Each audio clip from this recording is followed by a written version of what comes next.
Ever told yourself I need to start dieting or cutting, but you just completely put it off? You're not lazy. It's your brain working against you. Once you understand why, you can actually fix it, and I'm gonna show you how. This is exactly how I went from out of shape, chubby, to fit. And when I thought about it this way, it completely changed my life. What up, peeps? Back with another YouTube video. If you guys could, please subscribe. My goal is to get to 1,000 scripts.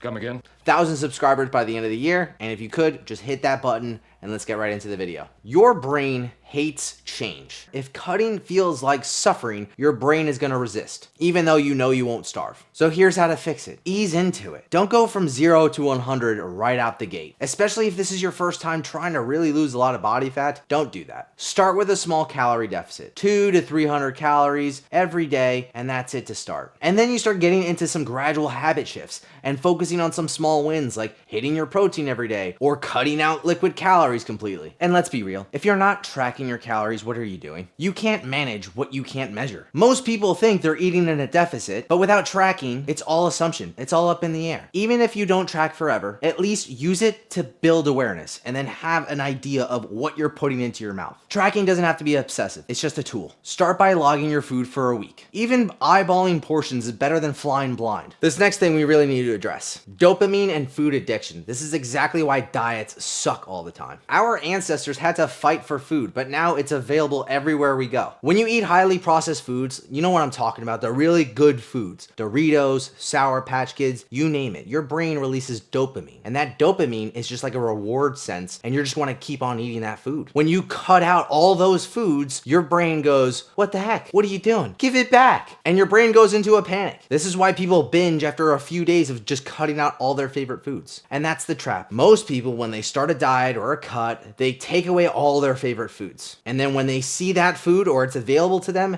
they binge eat it. I did that so many times, I can't even count. Because if you restrict, you crave it, you binge it, and you feel terrible about yourself, and then the cycle continues, and you're just gonna keep on doing it. Stop cutting out all your favorite foods. If there's a food you have a poor relationship with, maybe reduce it or maybe stop buying it entirely. But that doesn't mean you don't have other favorite foods. So include it in your diet. Include it throughout this cut. Allow yourself to be flexible. Take a breath in. You're allowed to have the cupcake, Sarah. Don't know who Sarah is. But just make sure you're focusing on portion control and tracking those calories. So instead of having 5 cupcakes, you just have 1. Oh, but I can't have 1. Yes, you can. You're an adult. You can have 5. That's how it works. And if you want to have 5, you're an adult too. Understand the consequence of your actions. Simple as that. And when you focus on including the foods that you like, then you can start rewiring your brain with whole foods. And your brain will start enjoying those whole foods because that's gonna be predominantly in your diet. And you don't have to settle for plain old boring chicken and rice. Put some seasoning on that. Put a little soy sauce. Put a little spicy chicken. Make it good. It doesn't have to be boring. If you wanna make it boring, by all means, go ahead. But it doesn't have to be, so chill out. And this is the biggest thing that will hold you back: your identity. I'm just not good enough to lose weight. Boo-hoo. Get that out of here. That gets you nowhere. Your self-image dictates your actions. If you truly believe that, oh, I'm not gonna lose any weight, then your brain is gonna believe that and you're gonna stay the same. On the contrary, when you believe you're a healthy, fit person, maybe not to the standard you want to be at, but you're striving to get there, your belief will dictate your actions. So you're gonna make changes in your life that will actually lead to your ultimate goal. So you actually have to give yourself some positive affirmations. Instead of saying, oh, I suck, I can't lose weight, just say, I'm trying my best and I'm gonna do better tomorrow. And make it so that you can actually see some wins, like tangible wins with your hands, like taking progress pictures every week or fitting into a pair of jeans that you haven't fit in 10 years ago, but you really want to fit into them now. Put them on every couple of days. They'll start to feel looser and looser, and all of a sudden you're gonna be like, oh, I'm doing it. Let's keep going. And the killer of all killers is thinking you have to be perfect. Having an all or nothing mindset, which I've talked about in a previous video, if you can't use it to your advantage,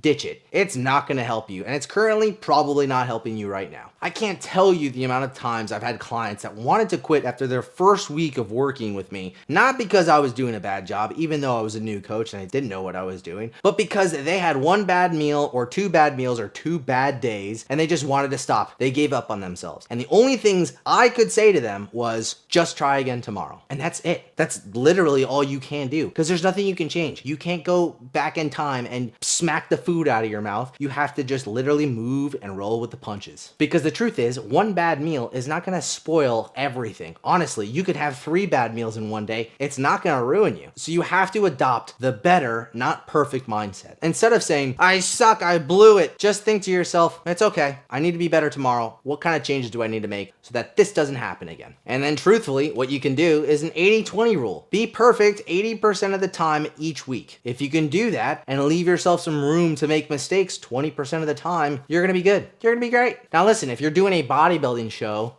you gotta be perfect. You have to be perfect. It's all about perfect. It's a beauty pageant with muscles. But if you're just trying to lose a few pounds, don't sweat it. It's totally fine. Because you need to focus on consistency, not intensity. It's better to stick to a plan 80% of the time for 12 weeks than going hard for 2 weeks and then just wind up falling off the wagon. If you were to take away anything from this video, it's just this one thing. Your brain is resistant to any change you tell it to do, especially dieting. But now that you understand why, now you can work with it and not against it. If you guys enjoyed this video, please drop a like, hit the subscribe button, because on the next one, I'm going to be going over how to track your calories so that you're not looking like a dum-dum. Peace!